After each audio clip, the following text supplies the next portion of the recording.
பரலோக ராஜ்யம் போக வேண்டும் ஆனால் பலவந்தம் அவசியமா இருக்கு. ஒரு மனுஷன் தன்னுடைய சரீரத்தை பலிபீடத்துல வைக்கிறது பலவந்தம் பண்ணக்கூடிய காரியம். ஏன்னா சுகபகமா ஒரு மனுஷன் வாழ முடியாது. நீங்க உண்மையான கிறிஸ்துவர்களா இருப்பீர்களே ஆனால் உங்களுடைய சரீரத்தை சிலுவையில் அறிந்தாகணும். உங்க கண்களுடைய பார்வை நீங்க நினைச்ச மாதிரி பார்க்க முடியாது.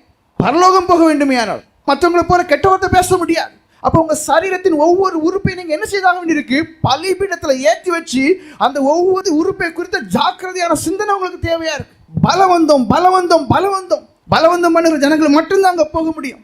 சிலுவையை சுமக்கணும்னு தேவன் சொல்றார். சாதாரண காரியம் கிடையாது. தன் ஜீவனை வெறுக்காவிடில் என்று சீசனா இருக்க முடியும்னு சொல்றார். அப்ப பலவந்தம் அவசியமா இருக்கு. தேவனுக்கு என்று வாழுகிற வாழ்க்கை சாதாரண ஒரு வாழ்க்கையே கிடையாது. நீங்க பார்க்கலாம், பிரேதங்கள் எல்லாம் ஆத்துல அப்படியே அடிச்சு போயிட்டே இருக்கு. அதே போலதான் உலகத்தில் உள்ள திரளான ஜனங்கள் என்ன பண்றாங்க? உலகத்தினுடைய ஆசை இச்சனால அடிக்கப்பட்டு போயிட்டே இருக்கிறாங்க பிரேதங்கள் போல. ஜீவன் உள்ள மனுஷன் மட்டும் என்ன செய்வான்? அவன் எதிர்நீச்சல் போட்டு வருவான், பலவந்தம் பண்ணி கரை சேருவான். எனக்கு உலகம் வேண்டாம், எனக்கு உலகத்துல எதுவுமே வேண்டாம், இயேசு போதும், எனக்கு இயேசு போதும் என்று அவன் பலவந்தமான ஒரு வாழ்க்கையை தனக்குள்ள நியமித்து இப்படிதான் இருப்பேன். தானியேல் தீர்க்கதரிசி சொன்னார், எப்படி இந்த திராட்சை ரசம் இந்த பொருட்களால நான் என்ன தீட்டுப்படுத்த மாட்டேன், ராஜாவே தந்தாலும் எனக்கு வேண்டாம், நான் இப்படிதான் இருப்பேன். ஒரு பலவந்தமான ஒரு வாழ்க்கை, யாராலும் மேற்கொள்ள முடியாத ஒரு பலவந்தமான ஒரு வாழ்க்கை. அப்படி பலவந்தம் பண்ணுகிறவர்கள் மாத்திரம்தான் பரலோக ராஜ்யத்தை பிடிக்க முடியும். இது எப்படி?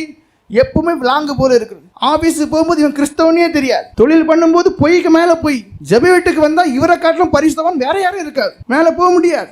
இவர்கள் எப்படிப்பட்ட பலவந்தம் பண்ணக்கூடிய இருப்பார். அது என்ன தொழிலானாலும் சரி, போய் சொல்ல மாட்டேன், யாரையும் வஞ்சிக்க மாட்டேன், இப்படிதான் இருப்பேன். அது பலவந்தமான ஒரு வாழ்க்கை. ஆனா அதனால வேலை போகலாம், பல கஷ்டத்துக்கு உள்ளாகலாம், ஆனா இப்படிதான் இருப்பேன். அல்லேலூயா ஸ்தோத்திரம், அல்லேலூயா ஸ்தோத்திரம். மத்தேயு எழுதின சுவிசேஷம் 13ஆம் அதிகாரம் 44ஆம் வசனம் வாசிங்கள். அன்றியும் பரலோக ராஜ்யம் நிலத்தில் புதைத்திருக்கிற பொக்கிஷத்துக்கு ஒப்பாயிருக்கிறது.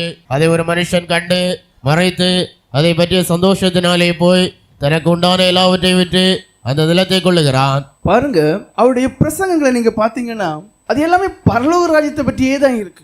ஊமை சொல்றாரு, அதுலயும் பரலோகத்தை பற்றி சொல்றாரு. அது என்ன அழகா சொல்றாரு, பரலோக ராஜ்யம் நிலத்தில் புதைத்திருக்கிற பொக்கிஷத்திற்கு ஒப்பா இருக்கு. அதை ஒரு மனுஷன் கண்டு மறைத்து அதை பற்றிய சந்தோஷத்தினாலே, முதல்ல என்ன உருவாக தெரியுமா? சந்தோஷம். பரலோகம் உண்டுங்கிற நிச்சயம் உங்களுக்கு வேணும். அது நிச்சயம் இருந்தா இந்த உலகத்துல இயேசுக்காக நீங்க படக்கூடிய பாடுகள்ல சந்தோஷப்படுவீங்க.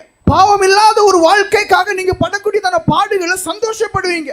அதனால வேலை இல்லாம போகலாம், தரித்திரம் ஆகலாம், மனைவி விட்டுட்டு போகலாம், புருஷன் விட்டுட்டு போகலாம், எதுவானாலும் சந்தோஷம் இருக்கும். ஏன்? நான் விசுவாசிக்கிறவர் இன்னார் என்று எனக்கு தெரியும், அவர் கடைசியில எனக்கு ஆயத்தமாக்கி வைத்திருக்கிறது என்ன என்று எனக்கு தெரியும். சந்தோஷம். இங்க என்ன ஆகுது பாருங்க, சந்தோஷம் வருது. என்ன? அவருக்கு தெரியும் தேவனுடைய ராஜ்யம் எவ்வளவு விலையேறப்பட்டு, அதனால தனக்கு இருந்த எல்லாவற்றையும் விற்கிறான். எல்லாவற்றையும் வித்து அந்த ஒரு இடத்தை மட்டும் வாங்க. உங்களுடைய வாழ்க்கையை நீங்க பாருங்க, உலக வேலையில நீங்க காட்டக்கூடியதான அர்ப்பணிப்பு, அந்த ஆர்வத்தை நீங்க தேவனுடைய ராஜ்யத்துல காட்டுறீங்களான்னு பாருங்க. எல்லாவற்றையும் விட்டு அந்த மனுஷன் அந்த ஒரு இடத்தை மாத்திரம் தான். உலகத்தின் பார்வையில தெரியும் ஒரு காலி பூமி மாதிரி இருக்கும், ஆனா அவனுக்கு தெரியும் அதற்குள்ள பொக்கிஷம் இருக்கு. பரலோக ராஜ்யத்திற்கென்று பாவம் இல்லாத வாழ்க்கைக்கென்று நீங்க அநேகத்தை இழக்கும் போது எல்லாருமே சொல்லலாம் பைத்தியக்காரன், உலகத்துல வாழ தெரியாது. ஆனா உங்களுக்கு தெரியும் இதுதான் பலவந்தமான வாழ்க்கை, இதுதான் பரிசுத்த வாழ்க்கைக்கு அடித்தளம் என்று. அப்படி வாழுறீங்களா என்று உங்களை நீங்க கேளுங்க. உலக காரியங்களை எவ்வளவு அர்ப்பணிப்போடு இருக்கிறீங்க, எவ்வளவு ஒரு ஆர்வத்தோடு இருக்கிறீங்க. ஆனா அதே காரியத்தை ஆவிக்குரிய காரியங்கள்ல, பரலோக ராஜ்யத்துக்குரிய காரியங்கள்ல நீங்க ஈடுபாடு காட்டுறீங்களான்னு உங்களை நீங்க கேட்கணும். ஜெபத்திலும் உபவாசத்திலும் தரித்து இருந்து பலவந்தம் பண்ணி பரிசுத்தத்தை தேடுறீங்களான்னு உங்களை கேளுங்க.